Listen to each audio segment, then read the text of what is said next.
اور آزاد انسان کی پرواز اوپر ہوتی ہے. تو یہ یاد رکھیں کہ جو حقیقی آزادی ہے، ایک تو انگریزوں سے ہم نے آزادی لی. ابھی 23 مارچ گزرا ہے کل. 23 مارچ میں کیا ہوا کہ بہت بڑا ایک خواب، ایک ریزولوشن پاس ہوئی یہی مینار پاکستان میں، جس کو پہلے منٹو پاک کہتے تھے، کہ ہم نے ایک مسلمانوں کے لیے ایک ایسی ریاست بنانی ہے جو ان اصولوں کے اوپر کھڑی ہوگی جس کے اوپر پہلی مسلمانوں کی ریاست مدینہ میں قائم کی گئی تھی. اور سب سے پہلے جو قائد اعظم ہمارے لیڈر تھے وہ سب سے بڑے کانسٹیٹیوشنسٹ تھے، وکیل تھے، قانون کی بات کرتے تھے. تو آج میں صرف آپ کو بتانا چاہتا ہوں کہ جو پاکستان میں ہو رہا ہے، ہمارے سارے مسئلے اس لیے ہیں کہ طاقتور اس ملک کے قانون کو نہیں مانتا، وہ اپنے آپ کو قانون سے اوپر سمجھتا ہے، اور اس کی وجہ سے ہم آزاد نہیں ہیں، ہم غلام قوم ہیں. آزاد قوموں کے اندر کبھی بھی کوئی آئین توڑ نہیں سکتا. پاکستان کا آئین، پاکستان کے 5 سپریم کورٹ کے ججز واضح طور پہ کہتے ہیں کہ 90 دن میں الیکشن ہونا ہے، کیونکہ یہ آئین کہتا ہے. سپریم کورٹ کا کام ہوتا ہے آئین کو امپلیمنٹ کرنا. وہ اناؤنس کرتے ہیں، الیکشن اناؤنس ہو جاتا ہے 30 اپریل کا، کل بیٹھ کے فیصلہ ہوتا ہے. الیکشن کمیشن کہتی ہے کہ نہیں جی، ہم نے تو، ہمارے پاس پتہ نہیں پیسے نہیں ہیں یا پتہ نہیں سیکیورٹی نہیں ہے، اور ہم 8 اکتوبر پہ چلے گئے. تو یہ آزاد قوموں میں یہ ایسا نہیں ہو سکتا. میں جو آپ کے پاس آج یہ بات کرنے آیا ہوں، میں آپ کو سمجھانے آیا ہوں، یہ ہوتا ہے جب قوم غلام ہوتی ہے. کیونکہ جس ملک پہ آئین نہیں ہوتا اور قانون نہیں ہوتا، وہ ملک غلام بن جاتا ہے. اپنے ہوتے ہوئے ہیں پاکستانی اوپر، لیکن ہم غلام ہیں، ہم آزاد نہیں ہیں. اور یہی رکاوٹ بنی ہوئی ہے ہماری پرواز میں. ہم آج بیکاریوں کی طرح پیسے مانگ رہے ہیں دنیا سے، دنیا میں ذلیل ہو رہے ہیں. آج ذرا دیکھیں کہ حالات کیا ہیں اس ملک کے، کہ 11 مہینے سے جب سے حکومت آئی ہے امپورٹڈ، جو ہمارے اوپر مسلط کی گئی ہے، آج 6 اب تک لوگ آٹے کی لائنوں کے اندر کھڑے مر گئے. آج یہ حال ہے کہ پاکستان کی تاریخ میں وہ مہنگائی آئی ہے، اور یہ سارے ان کی پہلے سٹیٹمنٹس دیکھیں، ایک ہی چیز یہ کہتے تھے کہ جی عمران خان نے بڑی مہنگائی کر دی. آج پاکستان کی تاریخ کی سب سے زیادہ مہنگائی ہے، جس کو SPI کہتے ہیں، جو سینسٹیو پرائس انڈیکس ہے. اس کا مطلب کیا ہے کہ جو کھانے پینے کی چیزیں ہیں جو سینسٹیو ہے، جس پہ ایک گھر میں خواتین جانتی ہے کہ جو کچن کے لیے انہوں نے چیزیں خریدنی ہیں، آٹا، یہ سارے آج 47% پہ پہنچ گیا ہے. 47% پہ SPI پہنچ گیا، یعنی پاکستان کی تاریخ میں سب سے زیادہ مہنگائی ہے. جب ہمارا ملک بھی ٹوٹا، جب یہاں زلزلے آئے، یہاں سب کچھ ہوا، یہاں ہر کچھ ہوا، لیکن اس طرح کی مہنگائی نہیں آئی. ہمارے دور میں کرونا آیا، ساری دنیا کے اندر مہنگائی تھی، اس طرح کی مہنگائی پاکستان میں کبھی بھی نہیں آئی.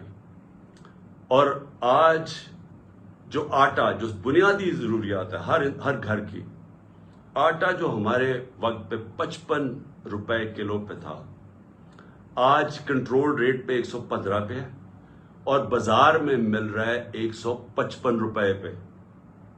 کون سی قیامت آ گئی کہ اتنے 11 مہینے میں آٹا آسمانوں پہ پہنچ گیا؟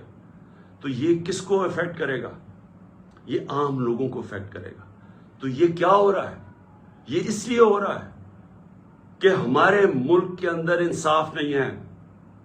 جو بھی بڑا چوری کرے، جو بڑا ڈاکہ مارے، اس کو NRO مل جاتا ہے، یا بڑے بڑے کارٹلز بنے ہوئے ہیں، مل کے قیمتیں اوپر کر کے پیسہ بنا دیتے ہیں. ان کو پکڑ نہیں سکتا ہمارا قانون.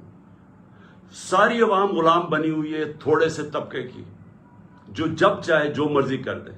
تو میں سب سے پہلے تو یہ جو آئین کے اوپر آتا ہوں، کہ جو انہوں نے آئین کے اوپر واردات کی ہے کہ جی ہم 8 اکتوبر پہ چلا گیا الیکشن.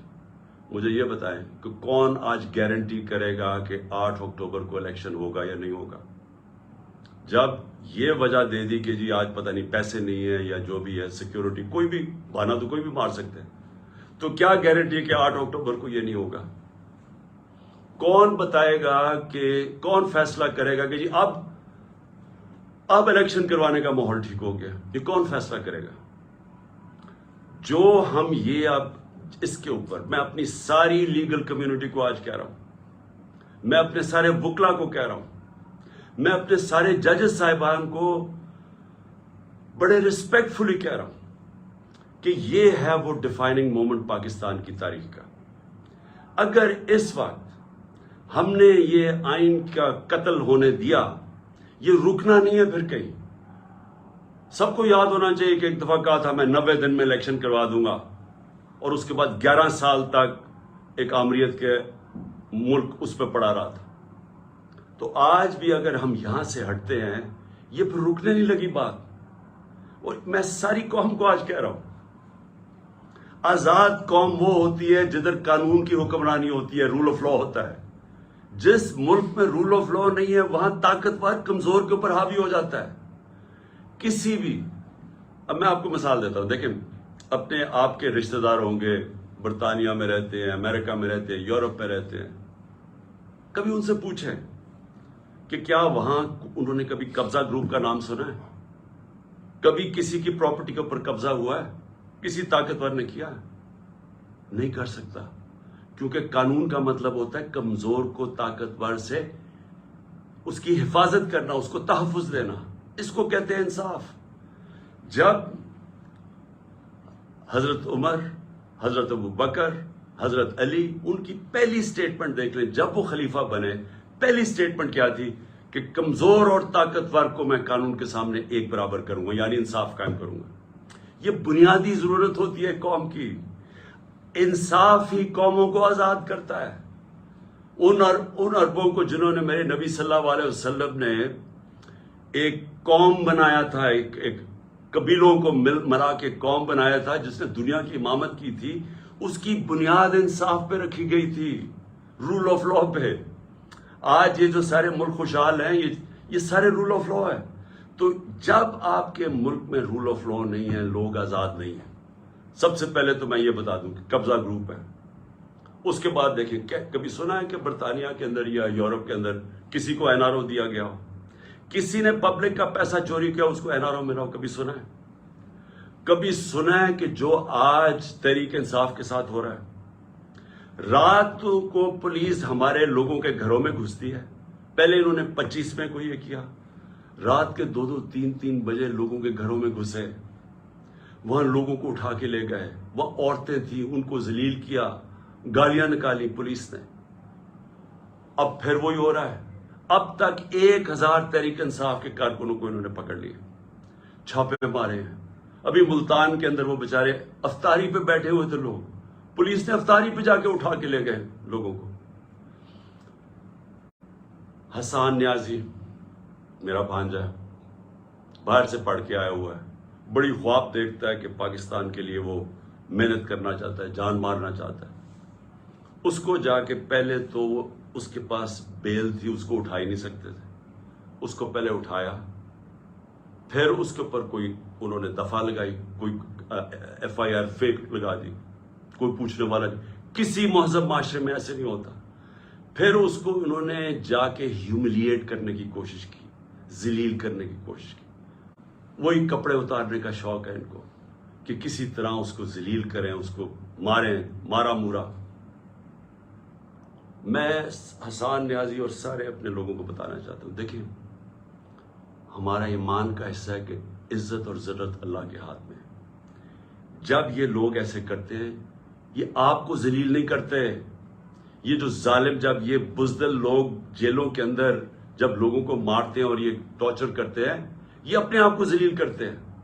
ان کی زندگی میں ذلت لکھی ہوئی ہے، ان کو ادھر اور آخرت میں ان کو پوری سزا ملے گی اس کی۔ انگریز کے زمانے میں جب ہم غلام تھے انگریز کے، کبھی پولیٹیکل پرزنرز کو اس طرح ٹارچر نہیں کرتے تھے جو شہباز گل سے کیا، جو اعظم سواتی سے کیا، ننگا کر کے ان کو، جو میڈیا کے لوگوں سے کیا، جو جمیل فاروقی سے کیا، جو ہمارے سوشل میڈیا کے لوگوں کو پکڑ کے ننگا کر کے مارنا۔ یہ کوئی مہذب معاشرے میں ایسے نہیں ہوتا۔ آزاد ملکوں کے اندر یہ نہیں ہوتا، یہ صرف غلاموں کے ساتھ کرتے ہیں۔ اگر امریکہ نے کبھی کیا بھی تھا ٹارچر تو وہ دوسرے ملکوں میں جا کے کرتے تھے، اپنے ملک کے قانون کو اجازت نہیں دیتے تھے۔ گوانٹانامو اس لیے بنایا کہ وہ اپنے ملک سے باہر تھا، تو ادھر جا کے ان سے وہ چیزیں کرتے تھے جو اپنے ملک کے قوانین ان کو اجازت نہیں دیتے تھے، پرائے لوگوں سے بھی، فورنرز کو بھی اجازت نہیں دیتے کہ اپنے ملک میں ان کو ٹارچر کریں۔ ہمارے اپنے ملک میں جو پولیٹیکل پریزنس ہے اور جس طرح کا ان کو رویہ رکھا ہوا ہے، یعنی میں کبھی اپنی زندگی میں نہیں سوچتا تھا کہ ہماری ریاست اتنی نیچے گر سکتی ہے۔ اظہر بشوانی نوجوان ہے، وہ سوشل میڈیا کا، اس کو اٹھا لیا، ابھی تک نہیں پتا کدھر ہے وہ۔ اس کے ماں باپ کی مجھے میسج، اس کے بھائی بیچارے مجھے ملنے آئے، غائب کر دیا اس کو۔ کیا اس کا قصور ہے؟ خوف پھیلانے کے لیے کہ یہاں ریاست ایسی ہے کہ آپ کو کچھ بھی کر سکتی ہے، تاکہ سب ڈر کے گھر میں ڈر کے رہے سارے۔ شاہد حسین انگلینڈ میں کامیاب بزنس مین، ایک پاکستان کی درد رکھتا ہوا کہ جی میں ملک کے لیے کچھ کرنا چاہتا ہوں، وہ یہاں کام کر رہا تھا، اس کو کل اٹھا کے غائب کر دیا، پتہ ہی نہیں وہ کدھر ہے۔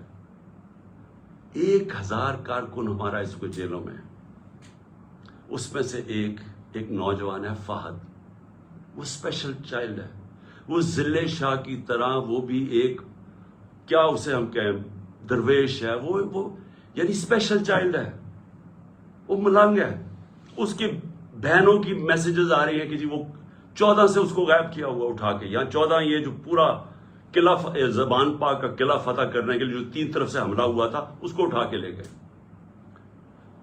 کسی پاکستانیوں کسی آزاد معاشرے میں ایسے نہیں ہوتا، یہ مقبوضہ کشمیر میں کر رہے ہیں ایسے، جو یہاں ہو رہا ہے مقبوضہ کشمیر کے اندر اسی طرح لوگوں کو اٹھا رہے ہیں وہاں، جو ہم ہر روز مذمت کرتے ہیں اور ہم کشمیریوں کے ساتھ اظہار یکجہتی کرتے ہیں، اس لیے کہ ان سے یہ ظلم ہو رہا ہے، فلسطینیوں سے یہ ہوتا ہے، یہ ہمارے سے ہو رہا ہے یہاں، اور ایسا ہو رہا ہے ایسا خوف پھیلانے کے لیے کہ سب ڈر جائیں۔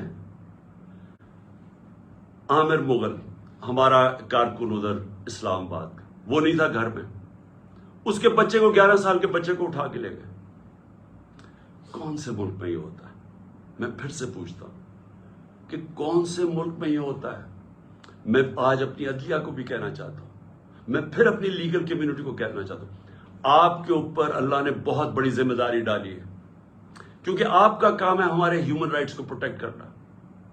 اور اس کے بعد میں اپنے گھر کا میں آخر میں آتا ہوں اس لیے کہ عدالت میں نے آج جج صاحب کو عدالت میں بتایا، میں نے کہا آپ نے کہا تھا کہ میرے گھر اگر کوئی سرچ وارنٹ لینے آئے گا تو وہ آپ نے طے کیا کہ ایک ان کا کوئی ایس پی پولیس تھا اور ایک ہمارا آدمی، اور وہ اکٹھے سرچ کریں گے۔ ہم نے کہا بسم اللہ۔ 40 لوگوں نے دروازہ توڑ کے میرے گھر گھسے، اور تب جب میں یہ بتا چکا ہوں، میں وہاں اسلام آباد تھا پیشی کے لیے، میری بیوی اکیلی دیندار خاتون جو دنیا میں جن کا واسطہ نہیں ہے، اپنی زندگی گزارتی ہے، وہ اکیلی یہاں سے دروازہ توڑ کے اندر گھسے۔ 40-50 پولیس والے کچھ چھتوں پہ چڑھ گئے، یہاں بےچارے جو لوگ ملے کچھ 4-5، ذرا دیکھیں وہ بےچارے ملازم، ان کو مار مار کے، ان کی چیخوں کی آوازیں آ رہی ہیں، کسی کا بازو توڑ دیا پکڑ کے، ایک کو بےہوش کر کے وہ نالی میں پھینک کے چلے گئے۔ یعنی انسان تو چھوڑے، درندے بھی یہ نہیں کرتے۔ اور کس قانون کے تحت کیا؟ جب عدالت نے بتایا ہوا تھا کہ آپ جا ہی نہیں سکتے سرچ وارنٹ کے بغیر، اور سرچ وارنٹ میں بتایا کہ کیا ہوگا، 2 لوگ صرف آئیں گے، یا 40-50 لوگ جو پولیس والوں نے کیا، لوٹ کے لے گئے، جو چیزیں ملی لے گئے، وہ بےچارے نوکروں کی جو ملازموں کی جو جگہ تھی وہاں چلے گئے، ان کی چیزیں لوٹ کے لے گئے۔ سوشل میڈیا کا لڑکا تھا، وہ اپنے کیمرے وہ لوٹ کے لے کے چلے گئے۔ یہ ہو رہا ہے اس ملک میں۔ یہ آزاد ملک میں نہیں ہو سکتا۔ یہ غلاموں کو ایسے ہوتا ہے جن کا بھیڑ بکری ہے، ہمارے کوئی رائٹس ہی نہیں ہے۔ اور اس کے بعد میں نے یہ بھی کہا کہ مجھے پتا کیسے چلا کہ یہاں ایک واردات ہونے والی تھی۔ پہلے تو مجھے جوڈیشل کمپلیکس کے اندر مارنے کی پورا پلان بنا ہوا تھا۔ ہمارے وکیل جو اندر گئے، جو تھوڑے سے لوگ تھے، انہوں نے وہاں بتایا کہ ماحول ہی کچھ اور تھا، وہ نامعلوم لوگوں نے کمرے رکھے ہوئے تھے۔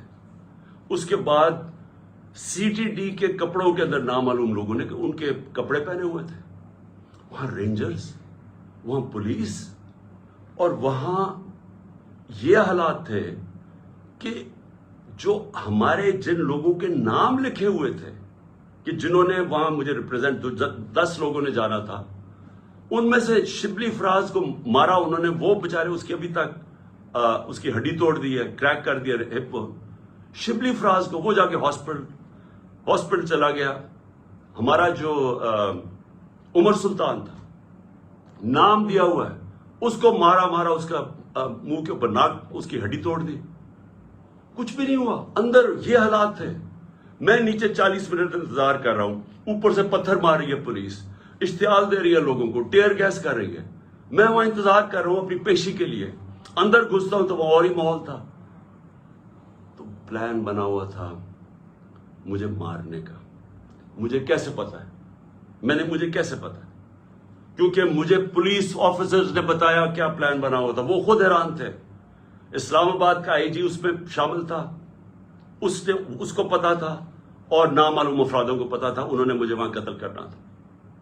اللہ نے بچایا۔ کیسے ہم وہاں، اگر وہ جو حالات تھے وہ ایسے تھے کہ وہاں اندر گھس ہی نہیں سکتا تھا، تو ہم واپس آ گئے۔ پھر یہاں مجھے کیسے پتا چلا کہ ادھر پلان کیا ہوا تھا؟ مجھے ایسے پتا چلا کہ مجھے پھر پولیس کے اندر سے لوگوں نے بتایا، سینئرز نے بتایا کہ یہاں پلان بناؤ، اور یہاں آئی جی پنجاب اس میں پورا شامل تھا، آئی جی اسلام آباد اور نامعلوم افراد، انہوں نے مل کے یہاں آپریشن کرنا تھا۔ 1000 رینجر کو انہوں نے تیار کیا ہوا ہے کہ جب بھی وہ فیصلہ کریں گے تو جناب قلعے میں فتح کریں گے، اور پھر مجھے یہاں قتل کرنے کا پلان ہے۔ مجھے پولیس والوں سے، میں پھر سے کہہ رہا ہوں، یہ پولیس اس وقت ڈری ہوئی ہے، کیوں نام تو ان کا پڑ جانا ہے، نامعلوم افراد کا تو نام آنا ہی نہیں ہے۔ تو انہوں نے، پولیس والوں نے مجھے آ کے کہا کہ خان صاحب یہاں سے چلے جائیں۔ کوئی کہتا جی آزاد کشمیر میں آپ کی گورنمنٹ ہے ادھر چلے جائیں، کوئی مجھے کہتا کہ آپ کی گلگت بلتستان میں گورنمنٹ ہے ادھر چلے جائیں۔ وہ خوف زدہ ہے، دیکھیں۔ اور پھر مزاحیہ خیز بات کیا ہے؟ فیصلہ کیا جی کہ وہ ایک جے آئی ٹی بنے گی۔ جے آئی ٹی کون بنائے گا؟ جے آئی ٹی وہ لوگ بنائیں گے جو مجھے قتل کرنا چاہتے ہیں۔ ابھی تک پہلے یہ تو پوچھیں کہ جو جے آئی ٹی میرے اوپر بنی ہوئی تھی اس کو تباہ کس نے، سیبوٹاج کس نے کیا؟ کیا ہوا کہ وہ جو جے آئی ٹی کے فائنڈنگز تھیں اس کا ریکارڈ کدھر سے غائب کیا گیا؟ کیوں آفیسرز بدلے گئے؟ کیوں جیسی یہ کیئر ٹیکر گورنمنٹ آئی وہ جے آئی ٹی کو ڈسبینڈ کیا گیا، اور وہی آفیسر جو ان کو اوپر بٹھا دیا جو سیبوٹاج کرنا چاہتے تھے، جن کے اوپر پروسیکیوٹر جنرل نے کہا کہ ان کے اوپر کارروائی کرو کہ انہوں نے جے آئی ٹی کو سیبوٹاج کیا، انہی کو انہوں نے آ کے اوپر بٹھا دیا۔ اور اب وہی لوگ ایک اور جے آئی ٹی بنائیں گے یہ انویسٹیگیٹ کرنے کے۔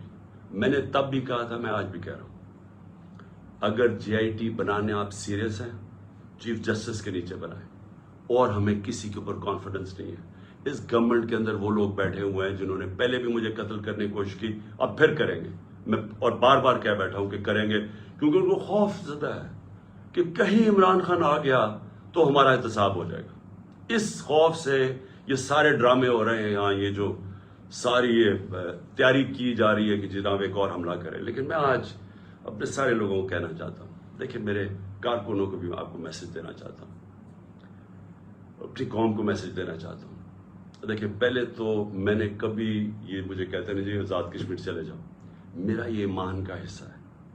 جب اللہ نے فیصلہ کر لیا اس دنیا سے جانا ہے، چاہے میں وہ آزاد کشمیر چلا جاؤں، چاہے میں جدھر مرضی چلا جاؤں، کوئی نہیں روک سکتا۔ یہ قرآن کے واضح لکھا ہوا ہے۔ جنگ خندق اور میرے خیال میں جنگ بدر کے بعد بھی یہ آیتیں یہ تھی کہ آپ موت سے نہیں بھاگ سکتے۔ سو مجھے کوئی میں تو اللہ پہ ایمان رکھتا ہوں، میرا تو ہے ہی نصب العین ایاک نعبد و ایاک نستعین، میں تو اس کے اوپر اس سے مدد مانگتا ہوں۔ لیکن میں اپنی ساری قوم کو بھی آج کہنا چاہتا ہوں کہ دیکھیں اگر آپ اس ملک کو حقیقی طور پہ آزاد کرنا چاہتے ہیں تو آپ سب کو قربانیاں دینی پڑیں گی۔ کبھی بھی آزادی قربانیوں کے بغیر نہیں ملتی۔ جو چھوٹا سا طبقہ قبضہ کر کے بیٹھ جاتا ہے، چاہے وہ بیرونی طاقت ہو، چاہے آپ کے اپنے قبضہ گروپ ہو جو اوپر بیٹھ گئے ہیں، یہ اتنا زیادہ فائدہ اٹھا رہے ہیں اس کرپٹ سسٹم سے۔ لوگ تو لائنوں میں لگ کے آٹے کی لائنوں میں مر رہے ہیں، لیکن ان کے پاس جو ایک تو ان کے اربوں روپے کے کیسز معاف ہو رہے ہیں، اور مزید اور پیسے بنانے کی ان کی اپرچونٹیز ہیں. پیسہ ان کا باہر پڑا ہے, ملک ڈوبتا ہے, ان کو فرق نہیں پڑتا. اگر آپ کا کسی کا خیال ہے کہ یہ جو قبضہ گروپ آرام سے چھوڑ کے چلا جائے گا, غلط فہمی میں نہ رہے. آزادی کے لیے قربانی اور جدوجہد دینی پڑتی ہے. آپ سب کو میں آج کہہ رہا ہوں کہ میں تو تیار ہوں, میں اس کو جہاد سمجھتا ہوں, میں پولیٹکس نہیں سمجھتا. میں تو تیار ہوں, جو اللہ نے فیصلہ کرنا ہے, لیکن میں تو یہیں بیٹھا رہوں گا زمان پاک میں. جس نے آنا ہے یہاں آگے مار دے, لیکن میں یہاں سے نہیں جانے لگا. اور میں آپ سب کو یہ میسج دینا چاہتا ہوں. دیکھیں, یہ خوف جو ہے نا, یہ پھیلایا جا رہا ہے, یہ لوگوں کو پکڑ دکڑ اور یہ اور وہ اور ذلیل کرنے کی کوشش کر رہے ہیں. یہ اپنے آپ کو ذلیل کر رہے ہیں. آپ نے کسی نے اس سے خوف زدہ ہو کے اپنی آزادی کی تحریک سے پیچھے نہیں ہٹنا, کیونکہ ایسا موقع شاید آئے نا, جو اس وقت قوم کھڑی ہوگی اور جو شعور آ گیا قوم میں, جو ہمارے نوجوان آج کھڑے ہو گئے ہیں, آپ نے اب اس سے پیچھے نہیں ہٹنا. یہ تحریک ادھر پہنچے گی جدھر ہم اپنے آپ کو ایسے ایک وہ پاکستان بنے گا جدھر ہمیں کوئی خوف نہیں ہوگا کہ ہمارے اوپر کوئی ظلم کر سکے, جدھر ہمیں ساروں کو, کمزور سے کمزور کو پتا ہوگا کہ کسی نہ کچہری میں, نہ تھانے میں, نہ کسی پٹوار خانے میں کوئی اس کے اوپر ظلم نہیں کر سکتا. نہ کوئی نامعلوم افراد آ کے اس کو رات کو اٹھا لیں گے, کیونکہ ہم آزاد ہوں گے, کیونکہ قانون ہمیں پروٹیکشن دے گا. تو میں جو آپ کی اصل جو اینڈ میں آنے لگا ہوں, آپ نے اس سے کسی سے نہیں گھبرانا. قوم نے کھڑے ہونا ہے. ہم نے اپنی آزادی کے لیے آخری خون کے قطرے تک ہم نے لڑنا ہے. ہم نے پرامن طریقے سے مقابلہ کرنا ہے. اور جو میرا مینار پاکستان کا جلسہ ہے, جو کل شام کو انشاءاللہ, کل رات کو عشاء کے بعد, تراویح کے بعد جو انشاءاللہ ہم مینار پاکستان میں جلسہ کریں گے, میں آپ کو اپنے حقیقی آزادی کا پورا روڈ میپ بتاؤں گا. میں آپ کو بتاؤں گا کہ ہم نے کیسے اس عذاب سے نکلنا ہے, ہم نے کیسے اپنے ملک کو, یہ جو دلدل میں ہم پھنس گئے ہیں, جو برے حالات ہیں, ہم نے کیسے نکلنا ہے اس سے. میں انشاءاللہ آپ کو اپنا پورا پلان بھی دوں گا. جو بھی کہتے ہیں جی بارش ہوگی, ہمیں کوئی بارش بورش کی فکر نہیں ہے. قوم نے اس طرح نکلنا ہے کہ آپ نے پیغام دینا ہے ان لوگوں کو جو ہماری آزادی ختم کر کے بیٹھے ہوئے ہیں کہ یہ ایک زندہ قوم ہے. لاہور کے لوگوں کو میرا خاص طور پہ پیغام ہے کہ دیکھیں, تحریکیں جو لاہور سے شروع ہوتی ہیں وہ سارے پاکستان میں پھیل جاتی ہیں. میرے سامنے 1970 میں لاہور میں تحریک شروع ہوئی تھی. آج بھی وہ وقت آ گیا, لاہور کے لوگوں آپ نے نکلنا ہے, اور آپ نے پوری طرح مینار پاکستان میں میرے ساتھ کل میری پوری تقریر سننی ہے. یہ میرا پہلی بار میں قوم کے سامنے تقریر کروں گا, یہ پہلی دفعہ ہوگا اس سال. یہ اس سال کا میرا پہلا جلسہ ہوگا. اس میں چاہتا ہوں کہ آپ بھرپور طریقے سے شرکت کریں, اور آپ جو میں آپ کو روڈ میپ دینے لگا ہوں حقیقی آزادی کا, اور ہم نے کیسے اپنی معیشت کو اس دلدل سے نکالنا ہے, آپ نے سب نے آ کے اور اس میں شرکت کرنی ہے. سارے لاہور کو میں پھر کہہ رہا ہوں, انہوں نے ہر قسم کی رکاوٹیں ڈالی ہیں. یہ پکڑ دکڑ بھی لوگوں کی اس لیے کر رہے ہیں کہ لوگوں تاکہ ڈرے, تاکہ لوگ آئے نہ, تاکہ ہمارے کارکنوں کو پکڑیں گے تو لوگ پہنچیں گے نہیں. کوئی فرق نہیں پڑتا. آپ نے اس ظالم اور اس وہ سوچ جو ملک کو سمجھتی ہے کہ ہم بھیڑ بکریاں ہیں, اس کو شکست دینے کے لیے آپ نے سب کل نکلنا ہے. اور انشاءاللہ تراویح کے بعد رات کے 9 بجے انشاءاللہ پھر ہم آپ سب سے مینار پاکستان میں ملاقات ہوگی. پاکستان زندہ باد.